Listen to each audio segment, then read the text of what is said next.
subsidies that we're giving to Canada and to Mexico in the form of deficits.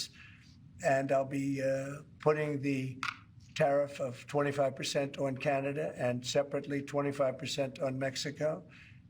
And we will really have to do that because we have very big deficits with those countries. Those tariffs may or may not rise with time. Will Florida be part of that? And now is also the time to choose Canada. There are many ways for you to do your part. It might mean checking the labels at the supermarket and picking Canadian-made products. It might mean opting for Canadian rye over Kentucky bourbon, or foregoing Florida orange juice altogether. It might mean changing your summer vacation plans to stay here in Canada and explore the many national and provincial parks, historical sites, and tourist destinations our great country has to offer. We don't want to be here. We didn't ask for this. But we will not back down. The coming weeks will be difficult for Canadians, and they'll be difficult for Americans. The level of cooperation, the level of effective partnerships between our two countries that have been established over decades and generations means that this trade action by the Americans and our response is going to have real consequences for people, for workers on both sides of our border. We don't want to be here. We didn't ask for this. But we will not back down in standing up both for Canadians and for the incredible, successful relationship and partnership between Canada and the United States. Hello everyone, welcome to today's video. So இன்னைக்கு February 2ஆம் தேதி February மாதம் start ஆன உடனே Donald Trump அவர் election அப்போது சொன்ன மாதிரியே election முடிஞ்சு அந்த வின்னர் அறிவித்த உடனே அவர் சொன்னார், நான் கனடா மேலேயும் மெக்சிகோ மேலேயும் நான் டாரிஃப் போட போகிறேன், அவங்க எந்த பொருள் உள்ளே எடுத்துகிட்டு வந்தாலும் 25% வரி போட போகிறேன் அப்படின்னு சொன்னதை அவர் அமல்படுத்தியிருக்காரு. ஸோ அது எப்படி பண்ண முடியும் டொனால்ட் ட்ரம்ப்பால் அப்படின்னா, அவருக்கு கண்டிப்பாக யூஎஸில் பார்த்திங்கன்னா அவங்களுக்கு ஒரு ரூல் இருக்குது. அது என்ன அப்படின்னு பார்த்திங்கன்னா, international emergency economic power act IEEPA அப்படின்னு சொல்லி ஒரு ஆக்ட் இருக்குது. அந்த ஆக்ட் படி அவர் எந்த கண்ட்ரி மேலே வேணாலும் டாரிஃப் போடலாம். அந்த ஆக்டை யூஸ் பண்ணி கனடா மேலேயும் மெக்சிகோ மேலேயும் 25% டாரிஃப் போட்டிருக்காரு. போட்ட உடனே இந்த ரெண்டு கண்ட்ரியும் ரியாக்ட் பண்ணுவாங்க அப்படிங்கிறது எல்லாரும் எதிர்பார்த்தது தான். பட் ஆனால் எல்லாருக்கும் இங்கே கனடாவில் இருக்க பொதுவான மக்களுக்கு என்ன தோணுச்சு அப்படின்னு பார்த்தீங்கன்னா, ரொம்ப நாளாக ஜஸ்டின் ட்ரூடோ கொஞ்சம் சைலண்ட்டாகவே இருந்தார். சைலண்ட்டாக இருந்தாருங்கிறத விட அவர் கண்டிப்பாக ஒரு ஆக்ஷன் பிளானோடு தான் இருந்திருக்காங்க. இங்கே ஹாலிஃபேக்ஸில் கூட அவங்களோட கட்சி மீட்டிங் இங்கே வந்திருந்தப்போ பேட்டி எடுத்திருந்தாங்க. அப்போ என்ன கேட்டிருந்தாங்க அப்படின்னா, மேபி 2 weeks பேக் இது மாதிரி டொனால்ட் ட்ரம்ப் சொல்கிறாரு அப்படின்னும், கண்டிப்பாக it's a problem for US citizen, அவங்களோட ப்ரைஸ் எல்லாம் ரொம்ப ஹைக் ஆகும் அப்படின்னு சொல்லியிருந்தார். ஏன்னு பார்த்தீங்கன்னா, கனடாலேருந்து முக்கியமான சில கமாடிட்டிஸ் போகுது. என்னன்னு பார்த்தீங்கன்னா, மீட், சிக்கன் நிறைய கனடாலேருந்து தான் யூஎஸ்க்கு போகுது. மில்க் ப்ரொடியூஸ் நிறைய கனடாலேருந்து யூஎஸ்க்கு போகுது. இந்த நியர்பை ஸ்டேட்ஸ், இந்த பார்டரில் இருக்க ஸ்டேட்ஸ் எல்லாமே பார்த்திங்கன்னா கண்டிப்பாக யூஎஸ்கிட்டையும் நிறைய ஸ்டாக் இருக்குது. பட் ஆனால் என்னென்னா, இப்போ நியர்பை பார்டரில் ஈஸியாக அவங்க ரெண்டு பேரும் எக்ஸ்போர்ட் இம்போர்ட் பண்ணிகிட்டு இருந்தாங்க. அதனால் கண்டிப்பாக நீங்கள் டிரான்ஸ்போர்ட்டேஷன் வச்சிங்கன்னா, இப்போ கலிஃபோர்னியாவிலேருந்து வெஸ்ட்லேருந்து ஈஸ்ட்டுக்கு கொண்டு வரணும்னு வச்சுக்கோங்களேன், கண்டிப்பாக it will take time and fuel cost இருக்குது, அதை எப்படி கொண்டு வராங்கிறது இருக்குது, இதெல்லாம் இருக்குது. அப்படிங்கும்போது கண்டிப்பாக நார்த் ஈஸ்டில் இப்போ மெயின் பக்கத்துலேயே நியூ ப்ரன்சிக் இருக்குது. நியூ ப்ரன்சிக்லேருந்து மெயின் வாங்கிட்டாங்க அப்படின்னா இட்ஸ் ஈஸி இல்லையா? இது மாதிரி தான் பார்த்திங்கன்னா ரெண்டு கண்ட்ரியும் அவங்க ஒரு ஃப்ரீ ட்ரேட் அக்ரிமெண்ட் போட்டு ரெண்டு பேரும் ஈஸியாக ஒர்க் பண்ணிட்டு இருந்தாங்க. இவர் ஓவர் நைட் அதை பிரேக் பண்ணிட்டார். இதனால் என்ன நடக்க போகுது, நீங்கள் திங்க் பண்ணலாம் என்ன நடக்க போகுது அப்படின்னு. நிறைய பேர் வீடியோவில் சொல்லியிருக்காங்க, யூஎஸில் ப்ரைஸஸ் எல்லாம் ஹைக் ஆகும். ஸோ அதனால் என்ன பண்ணுவாங்க, கெனடியன் கூட்ஸ் வாங்காமல் மற்ற கண்ட்ரியோட கூட்ஸை வந்து வாங்குறதுக்கு எல்லாரும் விருப்பப்படுவாங்க. மற்ற கண்ட்ரியோட கூட்ஸ் எல்லாம் வாங்குவாங்க அப்படின்னு சொல்லி நிறைய பேர் சொல்லியிருக்காங்க. பட் நம்ம இதை கொஞ்சம் ஆழமாக பார்க்கணும். என்ன அப்படின்னு பார்த்தீங்கன்னா, கெனடாவில் கெனடாவோட பிரச்சனை என்ன அப்படின்னு பார்த்தீங்கன்னா, அவங்களோட மொத்த எக்ஸ்போர்ட்டில் கிட்டத்தட்ட 60 to 70% யூஎஸ்க்கு தான் எக்ஸ்போர்ட் பண்ணுறாங்க. அவங்க ஆயில், நேச்சுரல் கேஸாக இருக்கட்டும், கெனடா ரிச் இன் மினரல்ஸ். நான் நிறைய சொல்லியிருக்கேன் முன்னே, Canada has lot of natural resource, rich in minerals. அதே மாதிரி யூஎஸில் வீடுகள் கட்டுறதுக்கு நிறைய டிம்பர், அதாவது வுட் சார்ந்த பொருட்கள் இங்கேருந்து தான் அங்கே போகுது. அது இல்லாமல் யூஎஸ்க்கு வந்து இன்னும் நிறைய பொருட்கள், அந்த மிலிட்ரிக்கு வந்து தேவையான அலுமினியம், யுரேனியம், நிறைய விஷயம் வந்து இவங்களோட கியூபக்லேயோ இல்லை மற்ற சில ப்ராவின்ஸ்லேயோ இருக்க மைனில் இருந்து எக்ஸ்போர்ட் பண்ணுறாங்க யூஎஸ்க்கு. அப்படிங்கும்போது கெனடா வந்து நிறைய விஷயத்தில் யூஎஸை வந்து ரொம்ப டிபெண்ட் பண்ணி இருக்காங்கிறது உண்மைதான். பட் ஆனால் யூஎஸ் வந்து ஃபுல்லாக கெனடாவை டிபெண்ட் பண்ணி இருக்காங்களா அப்படின்னா கிடையாது. யூஎஸோட எக்கானமி ரொம்ப பெருசு. கெனடாவோட எக்கானமியை யூஎஸோட எக்கானமியும் கம்பேரே பண்ண முடியாது. யூஎஸோட எக்கானமி ஒரு ஸ்டேட்டுக்கான economy equal to Canada economy. இது எல்லாருக்குமே தெரியும். ஏன்னா யூஎஸ்ங்கிறது ரொம்ப மிகப்பெரிய பொருளாதாரம் உள்ள ஒரு நாடு. பட் ஆனால் அவங்க எதிர்பார்த்துருக்க மாட்டாங்க. நேற்று மார்னிங், அதாவது இந்தியா டைம் மார்னிங், எனக்கு வந்து நைட்டு வந்து ஒரு லைவ் வந்துருந்துச்சு, Justin Trudeau going to address the citizens of Canada அப்படின்னு சொல்லிட்டு. அது கிட்டத்தட்ட ஒரு 25 minutes பேசினாருன்னு நினைக்கிறேன். நிறைய பேர் ஜஸ்டின் ட்ரூடோ வந்து இந்த நக்கல் பண்ணி பேசுகிறதா இருக்கட்டும். ரீசெண்டாக கூட பார்த்திங்கன்னா, பிரிட்டிஷ் கொலம்பியாவில் அவர் ஃபேமிலியோட ஸ்கீயிங் போயிருக்கும்போது, ஹே பிரைம் மினிஸ்டர், நீ வந்து ஒரு மாதிரி ஒரு பேட் வேர்ட் சொல்லி நீ வந்து பிரிட்டிஷ் கொலம்பியா விட்டு வெளில போ அப்படின்னு சொன்ன மாதிரி ஒரு வீடியோலாம் வந்துருந்துச்சு. அப்போலாம் கூட ரொம்ப சைலண்ட்டாக தான் போனார். பட் ஆனால் நேற்று அந்த 25 minutes ஸ்பீச் இருக்குல்ல, மாஸ் எக்ஸ்ட்ரீமாக கரெக்டாக, அதாவது ஒரு இடத்துல கூட வந்து ஒரு சின்ன விதமாக தப்பாகவும் பேசிடல, கிளியர் கட்டாக பேசியிருந்தார். ரியலாக பிடிச்சிருந்துச்சு. That is a huge respect அந்த கை. ஸோ என்ன நடந்துச்சு அப்படின்னு பார்த்தீங்கன்னா, ஃபஸ்ட்டு யூஎஸ் வந்து அந்த டேரிஃப் இம்ப்ளிமெண்ட் பண்ணுறேன்னு சொல்கிறாங்க. உடனே வந்து கனடா பிரைம் மினிஸ்டர் வந்து மக்கள்கிட்ட அட்ரஸ் பண்ணுறாரு. அதில் சொன்ன முக்கியமான கருத்து என்ன அப்படின்னு பார்த்தீங்கன்னா, நீங்கள் இது நடக்கக்கூடாது, நடந்துருச்சு. நடக்கக்கூடாதுன்னு தான் நாங்கள் எதிர்பார்த்தோம், நடந்துருச்சு. இது வந்து கண்டிப்பாக வந்து யூஎஸில் இருக்க மக்களுக்கும் கஷ்டம். யூஎஸில் இருக்க மக்கள்கிட்ட நான் வந்து பேசணும். ஸோ உங்கள்கிட்ட நான் சொல்கிறேன், இது வரைக்கும் நம்ம 2 பேரும் ரொம்ப ஃப்ரெண்ட்லியான கண்ட்ரியாக இருந்தோம். உங்களுக்கு ஒரு பிரச்சனை, இப்போ கலிஃபோர்னியாவில் ஃபயர்னா கூட கெனடாவோட வாட்டர் பாம்பர்ஸ் வந்து உங்களுக்காக வந்து ஃபைட் பண்ணுச்சு. அது மாதிரி இன்னொரு நேச்சுரல் கலாமிட்டியில் கூட கெனடாவோட ஃபோர்ஸ் போய் எங்கள் சப்போர்ட் பண்ணுச்சு. இது மாதிரி வந்து நாங்கள் எப்போவுமே அதே ஃப்ரெண்ட்ஷிப் மென்டாலிட்டியில் தான் இருக்கோம். பட் ஆனால் உங்கள் பிரசிடென்ட் பண்ணதுனால நம்மளோட ஃப்ரெண்ட்ஷிப் இன்னைக்கு பிரேக் ஆயிடுச்சு. But still we have been forced to do it. நாங்கள் வந்து இந்த மாதிரி ஒரு விஷயம் நாங்கள் வந்து பண்ண வேண்டிய கட்டாயத்துக்கு வந்துட்டோம். ஸோ அதனால் வந்து நாங்கள் வந்து 25% டேரிஃப் யூஎஸ்லேருந்து $159 billion இம்போர்ட் பண்ணுற பொருட்களுக்கு 25% டேரிஃப் போடுறோம் அப்படின்னு சொல்லி, இங்கேருந்து அங்கே போனாலும் 25% டேரிஃப், அங்கேருந்து இங்கே வந்தாலும் 25% டேரிஃப். ஸோ இந்த மாதிரி வந்து 2 நாடும் பயங்கரமாக சண்டை போட்டுட்ருக்கு. இன்னொரு வார்த்தை கிளியராக சொன்னார், I also spoke to Mexican prime minister அப்படின்னு கிளியர் கட்டாக சொன்னார்.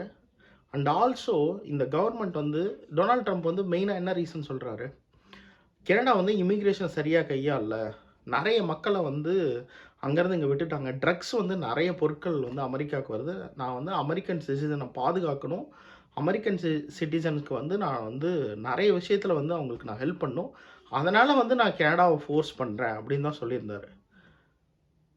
கரெக்டாக வந்து ஒரு 2 weeks முன்னாடி பார்த்திங்கன்னா, பிளாக் ஹாக் ஹெலிகாப்டர் 3 ஹெலிகாப்டர் வந்து டெப்ளாய் பண்ணாங்க பார்டரில்.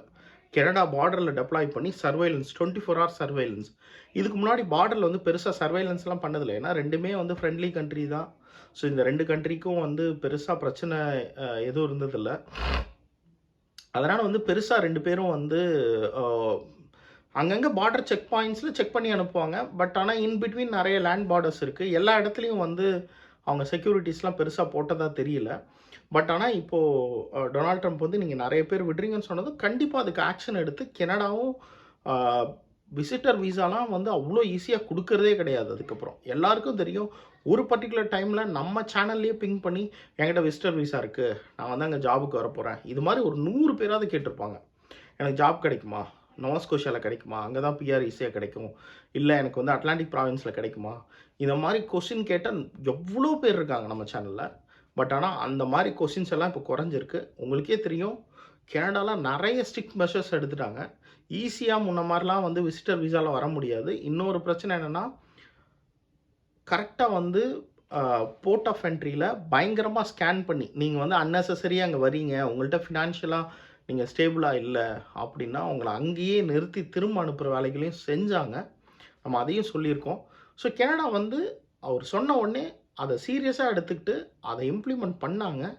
பண்ணியும் அவர் வந்து ஒரு 25% டேரிஃப் போட்டது கெனடியன் பீப்புளுக்கே வந்து ரொம்ப பிடிக்கல. உண்மையை சொல்லணுன்னா, முன்னைக்கு கனடாவோட பேட்ரியாட்டிசம் ரொம்ப ரொம்ப இம்ப்ரூவ் ஆகிருக்கு.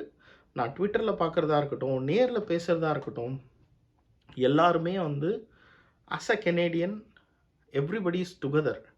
ரொம்ப ரொம்ப வந்து ரொம்ப பேட்ரியாட்டிசத்தோடு இருக்காங்க. முன்னைக்கு இப்போது கனடா வந்து like they are ready to go. நான் நிறைய பார்க்குறேன், not only in Twitter or Facebook. இங்கே கனடாவில் மெயினாக வந்து ஃபேஸ்புக் குரூப், ஃபேஸ்புக்கே ஒரு அமெரிக்கன் ப்ராடக்ட் தான் இருந்தாலும், ஃபேஸ்புக் குரூப்பில் பார்த்தீங்கன்னா நிறைய பேசுவாங்க. அட்லீஸ்ட் வந்து ஒரு 4-5 கம்யூனிட்டி குரூப்பில் இருக்கேன். எல்லாத்துலேயும் எல்லாரும் பேசுனது என்னன்னா, பாய்காட் யூஎஸ் ப்ராடக்ட், யூஎஸ் ப்ராடக்டை வாங்காதீங்க, நைக்கு, ஓல்ட் நேவி, என்னென்ன இருக்கோ எல்லாத்தையும் போட்டு யூஎஸ் ப்ராடக்டை யாருமே வாங்காதீங்க அப்படின்னு சொல்லி போடுறதா இருக்கட்டும். இன்னொன்று, நீங்கள் வந்து எப்போ என்ன சூப்பர் மார்க்கெட்டில் எங்கே போய் பொருள் வாங்கினாலும் திரும்பி படிங்க. மேனுஃபேக்சர்ட் இன் கனடான்னு போட்டிருந்தா மட்டும் அதை மட்டும் வாங்குங்க. நம்ம வந்து ஃபுட் ஹேபிட்ஸே மாற்றிக்கிட்டா கூட பரவாயில்ல, தட்ஸ் ஃபைன். கெனடியன் ப்ராடக்ட்ஸை வாங்குங்க அப்படிங்கிறது ஒரு பெரிய லெவலில் பேசப்படுது. சொல்லப்போனால் வந்து டோர் டு டோர் கேம்பெயின் பண்ணாலும் பண்ணுவாங்கன்னு நினைக்கிறேன். அந்தளவு வந்து மக்கள்கிட்ட வந்து அந்த ஒரு பேட்ரியாட்டிசம் வந்து வளர்ந்துக்கிட்டே இருக்குது. எல்லாருக்கும் தெரியும், நான் டே 1லேருந்தே சொல்லிகிட்டு இருக்கேன், கனடாவை பொறுத்தளவு கெனேடியன் மேட்னு இந்த பிரச்சனைலாம் வர்றதுக்கு முன்னாடியே பேட்ரியாட்டிசம் அதிகமாக இருக்கும். இப்போ பார்த்தீங்கன்னா அவங்க நாட்டுப்பற்று வந்து ரொம்ப அதிகமாகிருச்சு. ஸோ இதனால் என்ன நடக்கும் அப்படின்னு பார்த்தீங்கன்னா, கண்டிப்பாக வந்து இது இப்போ வந்து யூஎஸ்லேருந்து நிறைய விஷயங்களை இங்கே வந்து இம்போர்ட் பண்ணுறாங்க கனடா. படிப்படியாக குறைக்க தான் செய்வாங்க. ஸோ யூஎஸ் இம்போர்ட் வந்து படிப்படியாக குறையும்.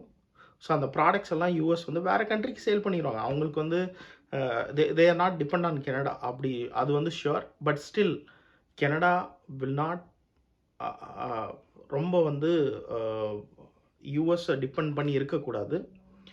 கனடா வந்து மாற்று வழியில் அவங்களோட மினரல்ஸ் எப்படி கொடுக்கறது, சந்தைப்படுத்துறது. அவங்க இன்னொன்று வந்து கனடா என்ன பண்ணாங்கன்னா, ஒரு கேஸ் பைப்லைன்லாம் நிறைய போட்டு யூஎஸ்க்கு சப்ளை பண்ணாங்க. அதுக்கெலாம் நிறைய ஸ்பெண்ட் பண்ணாங்க கனடா. ஆல்பர்ட்டாலேருந்து யூஎஸோட பார்டர் யூஎஸ்குள்ளே வர்றதுக்கு கேஸ் பைப்லைன்லாம் போட்டு வந்தாங்க. ஏன்னா வந்து அது வந்து ஒரு பெரிய இண்டஸ்ட்ரி. அதனால் அந்த இண்டஸ்ட்ரி அந்த ஆயில் அண்ட் நேச்சுரல் கேஸ் இருக்கு இல்லையா, அது வந்து நிறைய வந்து சப்ளை பண்ணுது. நல்லா பார்த்துக்கோங்க, மற்ற பொருட்கள்லாம் 25%, ஆயில் நேச்சுரல் கேஸில் மட்டும் 10% தான் டேரிஃப் போடுறேன் அப்படின்னு சொல்லியிருந்தாரு. ஏன் அப்படின்னு பார்த்தீங்கன்னா, இந்த ஆயில் நேச்சுரல் கேஸ்லாம் உடனே வேற ஒருத்தண்ட போய் வாங்கிட முடியாது. இதனால் என்ன நடக்கும், யூஎஸோட கேஸ் பம்ப்ஸில் ப்ரைஸஸ் அதிகமாகும். உண்மை அதான் நடக்க போகுது. உடனே என்ன பண்ணுவாங்க, யூஎஸ் கேஸ் இருக்கவங்க மற்றவங்களாம் என்ன பண்ணுவாங்க, சவுதி அரேபியாட்டியோ இல்லை மற்ற கண்ட்ரி யார்கிட்ட வந்து எக்ஸஸாக வந்து ஃபியூல் ப்ராடக்ட்ஸ் இருக்கோ அங்கே வாங்க ஆரம்பிப்பாங்க. சந்தை மாறும். கனடாவோட பொருளை வந்து கொஞ்சம் கொஞ்சம் குறைக்க ஆரம்பிப்பாங்க. கண்டிப்பாக வந்து Canadian government docking on multiple option. Example, இப்போ வந்து இங்கே நோவாஸ்கோஷியாவில் பார்த்தீங்கன்னா, இந்த டாய்லெட் பேப்பர்ஸ் இருக்கு இல்லையா, அந்த பேப்பர்ஸ் எல்லாம் நிறைய இங்கே தான் ப்ரொடியூஸ் ஆகுது. யூஎஸில் கிட்டத்தட்ட வந்து 60% ஆஃப் பேப்பர்ஸ் வந்து இங்கே ப்ரொடியூஸ் ஆகுது. இப்போ என்ன பேசிகிட்டு இருக்காங்கன்னா, they can go in a ferry without paying any fee. அதாவது அவங்க 25% டேரிஃப் போட்டும் நாங்கள் கவர்மெண்ட் வந்து ஃப்ரீயாக அவங்க கூட்ஸை வந்து ஷிப் பண்ணுறதுக்கு நாங்கள் பண்ணுறோம். நாங்கள் எல்லா விதத்துலையும் ஹெல்ப் பண்ணுறோம். இது மாதிரி கனடா வந்து உள்ளுக்குள்ளே நிறைய ஃபண்ட் பண்ணி நிறைய விஷயத்தில் வந்து இங்கே இருக்க லோக்கல் பிஸ்னஸை ஹெல்ப் பண்ணி நீங்கள் போங்க 25% டேரிஃபை நாங்கள் கவர் பண்ணுறோம், அது அந்த மாதிரி ஏதாவது பண்ணி கண்டிப்பாக கவர் பண்ணுவாங்க. இந்த ப்ராப்ளம் வந்து கொஞ்ச நாளைக்கு டிஃபிகல்ட், கனடாவில் இருக்க மக்களுக்கும் டிஃபிகல்ட்டாக இருக்கும், யூஎஸில் இருக்க மக்களுக்கும் கொஞ்ச நாளைக்கு டிஃபிகல்ட்டாக இருக்கும். ஆல்டர்னேட்டிவ்ஸ் பார்க்குற வரைக்கும், ஆல்டர்னேட்டிவ்ஸ் பார்த்த உடனே பார்த்திங்கன்னா ஓரளவு இந்த ப்ராப்ளம்ஸ் எல்லாம் ஒரு ஒரு விதத்தில் செட்டில் ஆகும்னு நினைக்கிறோம். இதில் மெயினாக வந்து அஃபெக்ட் ஆகிறது காமன் பீப்புள் ரொம்ப அஃபெக்ட் ஆக போகிறாங்க. அதுவும் எஸ்பெஷலி இந்த பார்டரில் இருக்க பீப்புள் வந்து ரொம்ப அஃபெக்ட் ஆக போகிறாங்க. இது வந்து கண்டிப்பாக நடக்கும். ஏன்னா வந்து நிறைய வந்து 2 கண்ட்ரியும் ஒருத்தவங்களை டிபெண்டாக இருந்தே பழகிட்டாங்க, அதே மாதிரி இருந்து பழகிட்டாங்க. அவங்களுக்கு வந்து மிகப்பெரிய பிரச்சனைகள் 2 கண்ட்ரிலையுமே இருக்கும். இங்கே நோவாஸ்கோஷியா ப்ரீமியர் எடுத்துட்டிங்கன்னா ஒவ்வொரு ப்ராவின்ஸ்லேயும் உள்ள ப்ரீமியர்ஸ் வந்து தனித்தனியாக ஆக்ஷன் எடுத்துகிட்டு இருக்காங்க. இப்போ நோவாஸ்கோஷியா ப்ரீமியர் என்ன சொல்லியிருக்காங்கன்னா, யூஎஸ்லேருந்து நோவாஸ்கோஷியாவில் என்ன வந்து அதிகமாக இம்போர்ட் பண்ணுறாங்க அப்படின்னு பார்த்தீங்கன்னா, நிறைய வந்து டிஸ்டிலரிஸ், அதாவது வந்து நிறைய வந்து மதுபானங்கள் வந்து இம்போர்ட் பண்ணுறாங்க. ஸோ மதுபானங்கள்லாம் வந்து நோவாஸ்கோஷியாவில் ப்ரைவேட் செல்லர் கிடையாது, எல்லாமே NSLC நோவாஸ்கோஷியா லிக்கர் கார்பரேஷன் தான் சேல் பண்ணுறாங்க. நோவாஸ்கோஷியா லிக்கர் கார்பரேஷனில் இனிமேட்டு யூஎஸ் ப்ராடக்ட்ஸ் இருக்காது, we are going to remove everything அப்படின்னு சொல்லிட்டாங்க. ஸோ இது வந்து ஒரு பெரிய விஷயந்தான். அதுக்கப்புறம் நோவாஸ்கோஷியாவுக்கு உள்ளே வரணும், யூஎஸோட வெஹிக்கிளில் யூஎஸோட ப்ராடக்ட்ஸ் உள்ளே வரணும் அப்படின்னா நாங்கள் வந்து டபுள் டோல் வாங்க போகிறோம் அவங்கள்ட்ட. நோவாஸ்கோஷியாவில் இருக்க டோல் அந்த ப்ரைஸ்லாம் நாங்கள் நிறுத்தி அவங்கள்ட்ட வந்து டபுள் த ப்ரைஸ் வாங்க போகிறோம். ஸோ வந்து we gonna retaliate what they are giving back அப்படின்னு சொல்லிட்டு கிளியர் கட்டாக பேசியிருக்காங்க. ஜஸ்டின் ட்ரூடோ பேசின அந்த வீடியோ வந்து நான் டிஸ்கிரிப்ஷனில் போடுறேன்.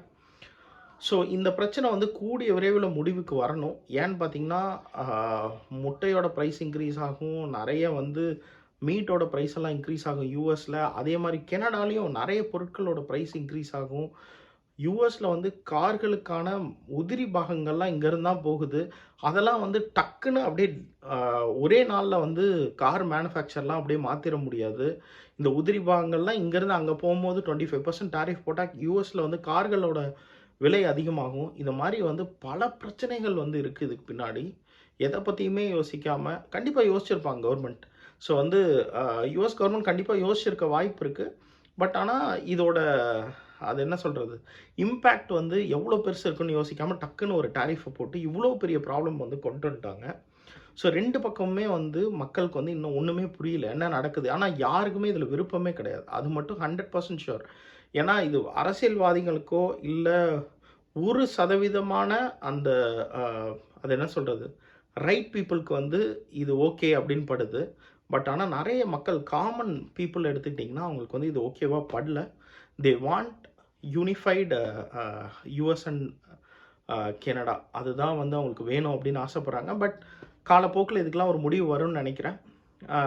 கண்டிப்பாக வந்து பல வாரில் வந்து கனடா வந்து யூஎஸ்க்கு சப்போர்ட் பண்ணியிருக்கு. ஈவன் தோ கனடாவுக்கு எந்த பிரச்சனையும் இல்லை அப்படின்னாலும் யூஎஸ் ட்ரூப் போகுதுன்னா கனடாவும் இவங்க ட்ரூப் அமைச்சு நீங்களும் கூட போய் ஃபைட் பண்ணுங்கள், இந்த மாதிரிலாம் பல விஷயத்தில் ஹெல்ப் பண்ணியிருக்காங்க. பட் அதெல்லாம் வந்து இப்போ இருக்க பிரசிடெண்ட் 2 பேருக்கும் உள்ள பிரச்சனையில் என்ன ஆக போகுதுன்னு தெரில. ஓகே, இதை ஒரு பக்கம் வைப்போம். கனடாவோட ஆப்போனன்ட் பார்ட்டி, நான் பல தடவை சொல்லியிருக்கேன், கனடாவோட ஆப்போனன்ட் பார்ட்டி என்ன சொல்கிறாங்க அப்படின்னு பார்த்தீங்கன்னா கிளியர் கட்டாக அவரும் இதே தான் அடிச்சிருக்காரு. நேற்று ஜஸ்டின் ட்ரூடோ பேட்டி கொடுத்துருந்தாரு, இன்றைக்கி பியர் பொலியோர் பேட்டி கொடுத்துருந்தாரு, அதையும் நான் டிஸ்கிரிப்ஷனில் போடுறேன். அவர் வந்து கிளியர் கட்டாக சொல்லிட்டாரு, வந்து என்ன ஜஸ்டின் ட்ரூடோ சொல்லியிருந்தாங்களோ அதே தான். இன்னொன்று எக்ஸ்ட்ராவாக அவர் என்ன சொல்லியிருக்காங்கன்னா, கனடியன் கவர்மெண்ட் எங்கேயாவது ஒரு இடத்துல ரெவன்யூ பார்த்து இவங்களுக்குலாம் நிறைய டேக்ஸ் கட் பண்ணணும், டேக்ஸ் கட் பண்ணி அவங்க அங்கே பே பண்ணுற இம்போர்ட் ஃபீஸ் எல்லாம் நம்ம வந்து எடுத்துக்கணும் கவர்மெண்ட் அப்படின்னு சொல்லி நல்ல ஒரு சஜஷன் தான் சொல்லியிருக்காரு. கண்டிப்பாக வந்து இந்த பிரச்சனையை கனடா வந்து கண்டிப்பாக கையாளணும்னு நினைக்கிறேன். ஆனால் ஒரு விஷயம் மட்டும் confirm, at any point Canada will not be a 51st united states, one of the ஸ்டேட்டாக கண்டிப்பாக வந்து போகாது. அமெரிக்காவோட இன்னொரு ஸ்டேட்டாக கனடா போகிறதுக்கு வாய்ப்பே கிடையாது. அது எந்த காலத்துலையும் நடக்கிறதுக்கு வாய்ப்பு கிடையாது. அவர் என்ன வேணால் பேசிகிட்டு இருக்கலாம், கிரீன்லேண்ட் கிட்ட போய் ஃபைட் பண்ணலாம், மற்ற கண்ட்ரிகிட்ட ஃபைட் பண்ணலாம். Canada will not be part of US அப்படிங்கிறது மட்டும் கண்டிப்பாக எல்லா பார்ட்டிஸ் அண்ட் மக்கள் எல்லாரும் வந்து முடிவு பண்ணிட்டாங்க. எக்ஸாம்பிள் இன்றைக்கி வந்து பார்த்திங்கன்னா இது எந்த மாதிரி ஒரு 2 பொலிட்டிக்கல் பார்ட்டிக்குள்ள பிரச்சனை எப்படி 2 நாட்டுக்கான பிரச்சனையாக மாறுது அப்படின்னா, இன்றைக்கி வந்து ஒரு NFL கேம் நடக்குது, ஒட்டாவால் நடக்குது.